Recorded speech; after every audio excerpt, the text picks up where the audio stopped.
Hello बच्चों, let us read this given question. So the given question says that the circuit shown in the figure is closed at t is equals to 0. Calculate the total amount of heat generated in R2 during the time capacitor gets fully charged. तो देखिए बच्चों, हमें बताया जा रहा है कि जब t इज इक्वल टू 0 था तब हमने सर्किट को क्लोज कर दिया।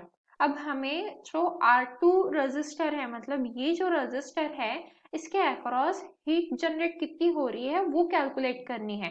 कब? जब हमारा कैपेसिटर जो है, ये कैपेसिटर जो है वो फुल्ली चार्ज रहेगा तब।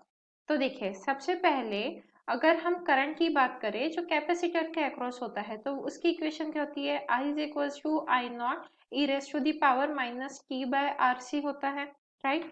अब यहाँ पे आई नॉट को हम क्या लिख सकते हैं? V naught upon R equivalent into e minus t upon R C, कुछ इस तरीके से हम लिख सकते हैं इसे।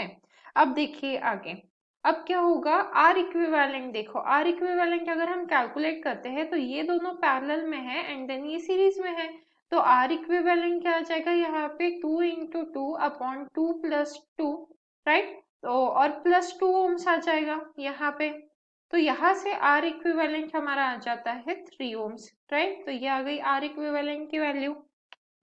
तो हमारा I क्या हो जाएगा? I is equal to V naught की वैल्यू डालते हैं, वो है 20, आर इक्विवेलेंट है 3, e raise to the power minus t, R equivalent की वैल्यू 3 आई है, तो ये 3 इंटू सी की वैल्यू डाल देते हैं, दैट इज 2 माइक्रोफैरेड, तो ये 2 into 10 raise to the power minus 6। तो यहाँ पे हमारी I की इक्वेशन आ गई है। अब आप देखो क्या बोला जा रहा है? कैपेसिटर फुल्ली चार्ज है, मतलब क्या होगा?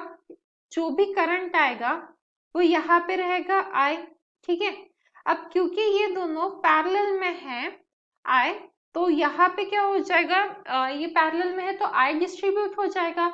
और कैसे डिस्ट्रीब्यूट होगा? Equal, that means I by 2। क्यों? क्योंकि दोनों रेजिस्टर्स की वैल्यू सेम है, तो इसीलिए यहाँ पर भी I बाय 2 रहेगा, यहाँ पर भी I बाय 2 रहेगा। दोनों रेजिस्टर्स की वैल्यू सेम है, इसीलिए करंट इक्वली डिस्ट्रीब्यूट हो जाएगा, तो I बाय 2 हो जाएगा। मतलब अगर मैं current through R2 register find out करूं तो क्या आएगा? I बाय 2 आ जाएगा। इस रजिस्टर के अक्रॉस कितना करंट है? I बाय 2, तो मैंने बस वही लिखा है I बाय 2। अब I की वैल्यू डाल देते हैं, वो क्या है? 23, और ये 2 है तो यहाँ पे multiplied with 2 e raise to the power minus t, यहाँ पे आएगा 3 into 2 into 10 raise to the power minus 6। तो यहाँ से आंसर क्या आ जाएगा हमारा? ये I R2 is equal to क्या हो जाएगा? 10 by 3 e raise to the power minus t divided by 3 into 2 into 10 raise to the power minus 6। तो ये करंट निकाला हमने कहाँ पे? R2 रजिस्टर में, मतलब ये R2 रजिस्टर में इतना करंट फ्लो हो रहा है। अच्छा, सेम अमाउंट करंट R3 में से भी फ्लो होगा, बट हमें उससे कोई फर्क नहीं पड़ता है कि R3 में कितना करंट फ्लो हो रहा है और कितना नहीं। तो हमें क्योंकि R2 के अक्रॉस हीट जनरेट निकालनी है, इसलिए हम R2 की बात कर रहे हैं। अब देखिए यहाँ पे क्या करना है? हमें हीट निकालनी है इन R2, right. Heat in R2 find out करना है, तो क्या हो जाएगा इसमें? Integration I square R dt हो जाएगा।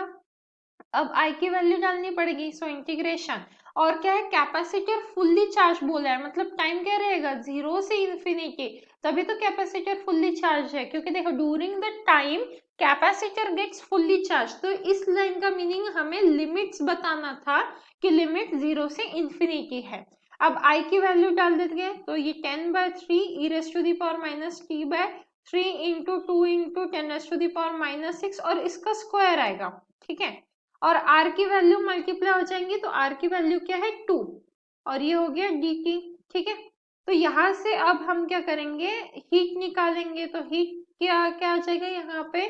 अगर हम इस इंटीग्रेशन को सॉल्व करते हैं तो हमें क्या मिलेगा? 2 into 100 divided by 9, integration from 0 to infinity e raise to the power minus t 3 into 10 raise to the power minus 6 dt हो जाएगा। यहाँ का 2 कैंसिल हो गया क्योंकि स्क्वायर आ रहा था, ठीक है। तो जब हम इसे सॉल्व करेंगे तो हमें आंसर क्या मिलेगा?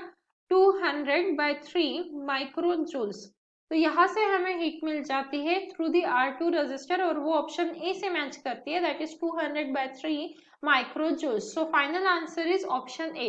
आई hope you understood it well. All the best.